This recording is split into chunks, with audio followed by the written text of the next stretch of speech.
ze bangamba mbu balina zisepulingi ze bagenda omutekamu mu n'emikono muno munda mwegiri. Era ne muzzaayo ne bamulaba ne bagamba mwegali amagumba naye tulina ennaku za mwezi ze twakola ki ze twakuwa.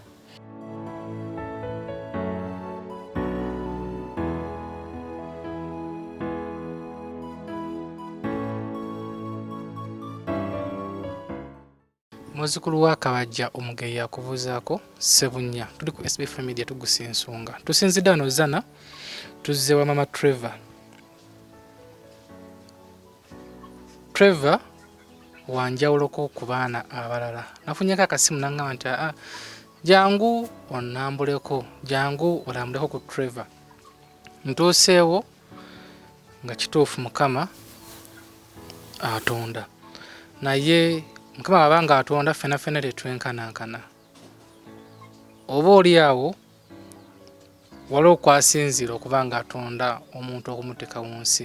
Trevor yamutonda bw'ati maama we nno aleeka okuba nga kimuluma muli naye nga talina kyakukola kuba ye Mukama baba yakireeta. Mama Trevor okitegedde ekyo? Tennuma kuba abalala tebali bwe bati. Obubeera nga ntwegala n'abantu bamulabeko. Bantya nga bajja kuseka. Naye ate enteekateeka ya Mukama kuba tosobola muzzaayo. Era abasinga bamumanyi. Kyogamba nti agenza okukula okutuuka wano nga abantu tebamulaba. Bamulaba abamu abakulu nga bannaabakyala, chairmaani w'ekyalo n'abakulu abakadde abamu. Ate buno balirwana. Teri amanyi nti olina omwana bw'ati. Ng'olwo lwonna. Tewali nsonga naye olw'okubanga mbalaba nga si bantu balungi baseka buli kimu ekitajja n'ekirijja boogera ekiriwo n'ekitaliiwo kannawe kwekweka owange. Kati ogenda kumukweka paka ddi? Siri mu mbeera nti kumukweka. Naye kale n'ekirala ensonga enkulu nze ebyange mbikolera eno buli kimu. Manju buli kimu yewali buli kimu gye nfumbira gye nkolera buli kimu. Ate naye kati Trevor ajja tukeesa ayagaleko okuzannyako ne banne ogenda kikola otya? Kati y'ensonga enkulu nali nsuubira nti nga bwe baŋŋamba mu ddwaliro nti waweza omwaka bamukoleko era nga nange kyenninda bamukoleko. Kuba omwaka kati guweze kyembadde njagala bamala omukolako naye wanaafaanana asobole obba nga abeera mu banne. Mu ddwaliro bagenda mumukolako batya? Ze baŋŋamba mbu balina zisepulingi ze bagenda omutekamu mu n'emikono muno munda mwegiri. Era ne muzzaayo ne bamulaba ne bagamba mwegali amagumba naye tulina ennaku za mwezi ze twakola ki ze twakuwa. Okay, ali ku SB4 MEDIA tugusa ensonga tuli mama Trevor tusinzidde Zana soko tubuuzeeko.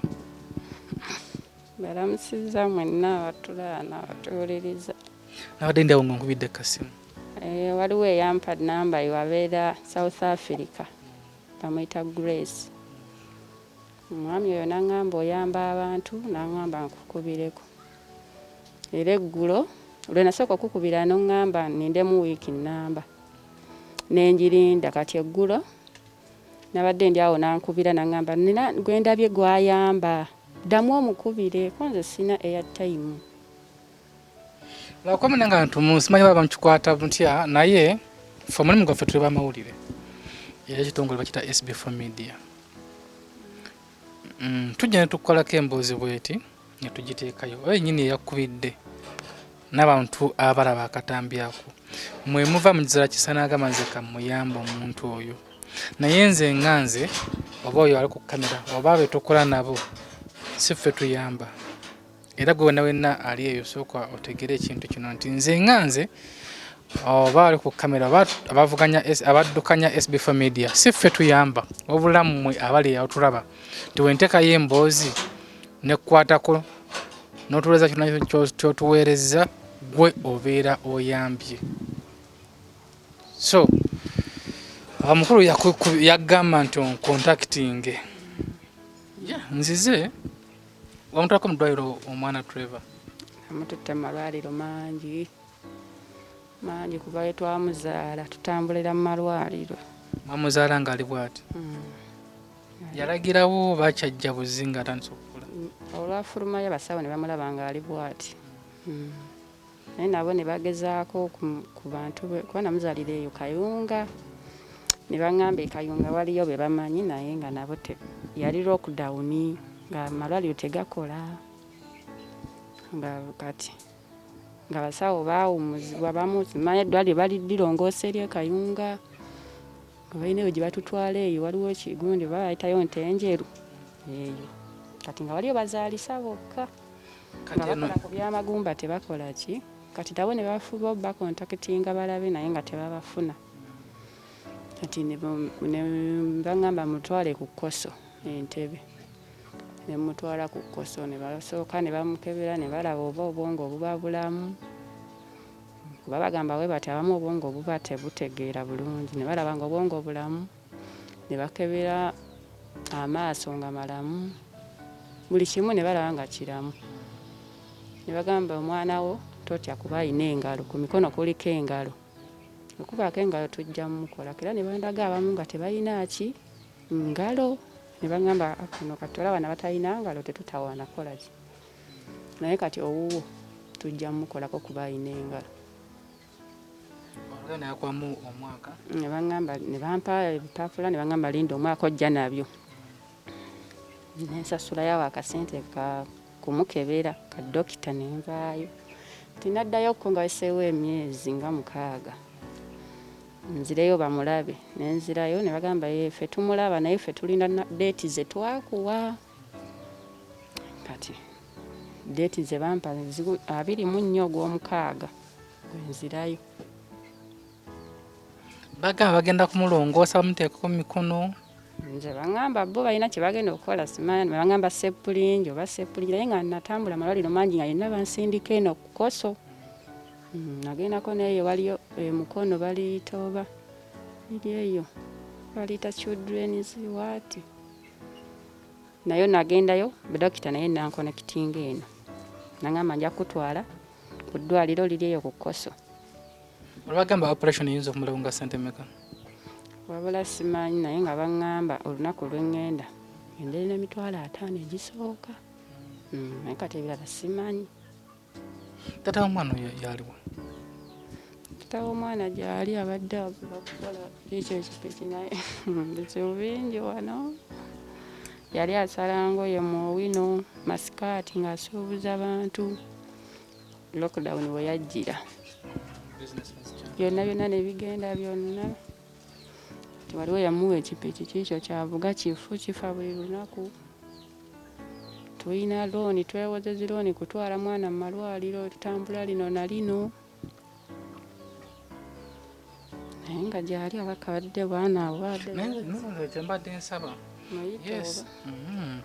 kyembadde nsaba omwana yo bwatwo yazaalibwa yes tusobola okugezaako ntwala ku Kkoso natekamu seppulingi naye sisuubira eno tomanya buyinza bwa Katonda sisuubira nti emikono gye giyinza okuvaayo egibeera ng'egijooba ejange gyokuwanvuwa tegijja wanvuwa naye nga bagamba guno kuba guno bagupima nga gutuuka ku mumwa we bati ne bagamba kati guno laba gukyewese nga gutuuka ku mumwa kati we tunaagukolako gujja kuba guwanvuwamu nga gukwata era ne baŋŋamba baagala be nga alina kyasobola okukwata naye nga si kizito tajja bbanga asitula bizito badde nsaba otandike okumuwa emirembe ofulumeko wabwe lwazannyo era tufuluma naye kati tewali baana abantu bamulabeko kuba kati kyo kyajja kyazza kuva mu ddwaliro bajja mulaba nimala kugenda kasita wiiki ejja kyonna kye banaŋŋamba nkomawo nga ndifiiri kati bangi nno abali mu mbeera nga bwetyo nina mukwano gwe nga muyita Kizito Dani abamu basinga kumuyita full stop omumanyi kati nno ye si muwanvu ate n'omwana ye n'emikono gya Dani gyenkananga bwe gityo so tewajjusa tolina kunakuwala tolina kwekweka abantu tolina mukweka abantu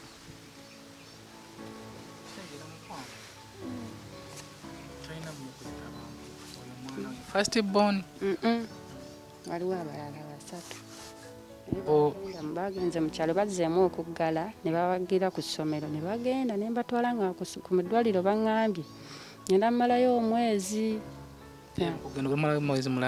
kati ne ŋŋamba naabalekeraani kati ne mbalinnyisa ettakisi ne bagenda bajjajja waabwe. Kizoko ssente olinako ssente mmeka? Baddewo n'emitwalo 17. Ssente zaakugamba ezitandikirwako emitwalo 5.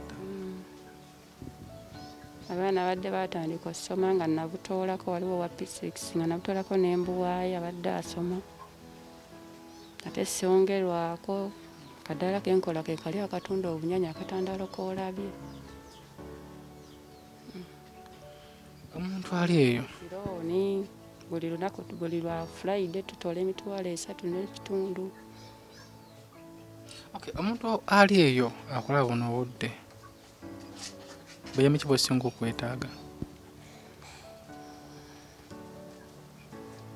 Obuyambi bwe mbadde nsaba kunkwasizaako bamu naye ekibadde kisinga nze mba ndaba nga omwana ono ne waanaabeera mu ddwaliro nga tetulina mulimu gwe tukola naddala omwami wange nga waka tetuyingiza zigenda ku mwana kuba ne bwe tusaba kati ssente zigenda kukomaawo tuweeyo mu ddwaliro ate tusigale nga tewali kigenda mu maaso. Kati kipiki kikyo kifa yali alitandise oyiga emmotoka nga yagala driving permit nayo neegaana. Kipiki bakimuwa buli lunaku awaayo omutwalo nagwo gugaana nnyini kyo n'ayomba. Kati gwe kikyosinga kuba ekisinzo tuleeta mwana ono abeera bakwatireko gwa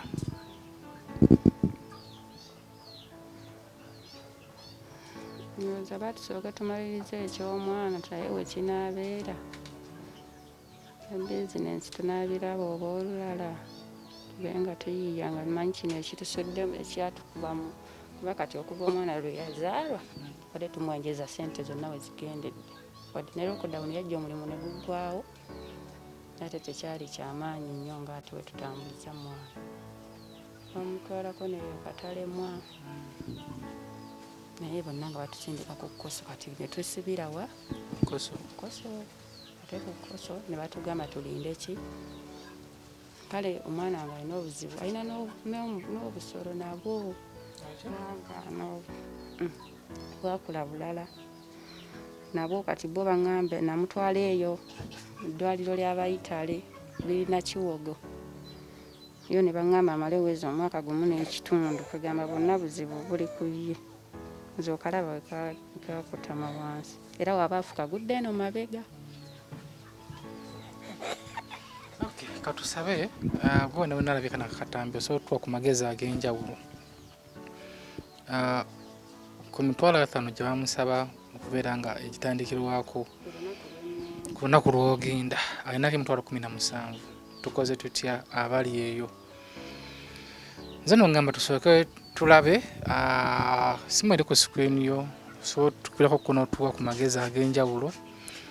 Oyinza okuba nga oli musawo watugaidinzeemu ekyokukola, oyinza okuba nga olinaku obuyambi bwonna bwe tusobodde katono koolina tukwatizaako tulaba nga tusobola okubeera nga tujjanjaba Trevor ono. Embeera gy'alimu si nnungi, bazadde bo nabo embeera gye balimu si nnungi, naye mmanyi Mukama ajja kugabirira.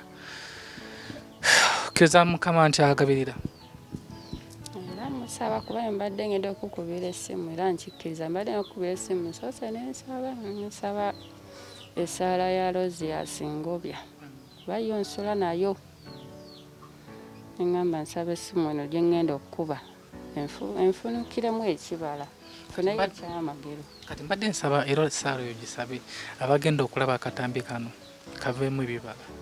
Era nsaba essaala ya Rosias Ngobya enviiremu ebibala nange mbeereko n'ebyamagero byennyumya mu nsi. Ariko SB4 MEDIA tugisa ensonga nyongera okujjukiza nti masiki y'okumumwa bwe bulamu bwo embeera etabuse obulwadde bungi muganda ng'egwe ali eyo. Twekuume, tusanitayizinge, twambale masiki ate era tubeerereko bannaffe. Osanga omuntu nga embeera nga si nnungi olina akatono koyina osobola omuyambako emirimu gyagootana bizinesi zagootana naye tuyambagane. Manager Ashalav okuva e London nkutumiddeko nnyo. Ye yapatana gwatuteekamu nagamba SB4 mugenda wa amafuta go yageeyama nagamba gumugandekere tweyanza nnyo Manager Ashalav okuva e London. N'emikono gyaffe monna Mami Fat owa Clarion kutumiddeko nnyo wali e Dubai. Yono yatikke emali okuva e Dubai okuleetala mu Uganda. Naku bunaku emali yo eba yakutuuseko dda gwe musobozi gwali eno ba ku ssimu eri ku screen. Mami Fat ajja kubeera ng'omufuna ddala akuleetera emali yo. Tumidako Mr. Hassan owampa mu restaurant wali eddeira ku Montreal Hotel. Bannange mbaagala nnyo ne ttiimu Ajati nawe nkutumiddeko nnyo. Semanda ali ku kamera nze muzzukulu wa Kabajja Omugeya. Katugende tulabe kyonna kyonna Mukama ky'anaatuleetera. Ngayo nkunyonyodde nti ffe nga ffe naffe embeera si nnungi. Kubanze sirina ssimu ya mutimbagano ebalaba naye yaŋŋambamu abalaba yasobodde okubalaba nankubira naŋŋamba ali South Africa mwebaza. Okay. Katusabe mu nnaku nga ziizo wetunaakateekayo kye tutaba tufunye kyonna. Ngenda Lwakuna 24 ngenda mu ddwaliro ebbaluwa eddeeti eriko. Kati ffe tusibe tuva wano naye tusaba osabe weesabire sabire tuleve naffe otusabire obuuli awo Mukama asobola okuyitawo enkyukakyuka. Kale basebo tweyanzeeko. SB4 MEDIA tuguse ensonga kwoli likinga sharinga akatambye kano Mukulu Semanda ku kamera nkutumiddeko nnyo webale kubeera nga tutambula ffenna. Bira bulungi weeraba.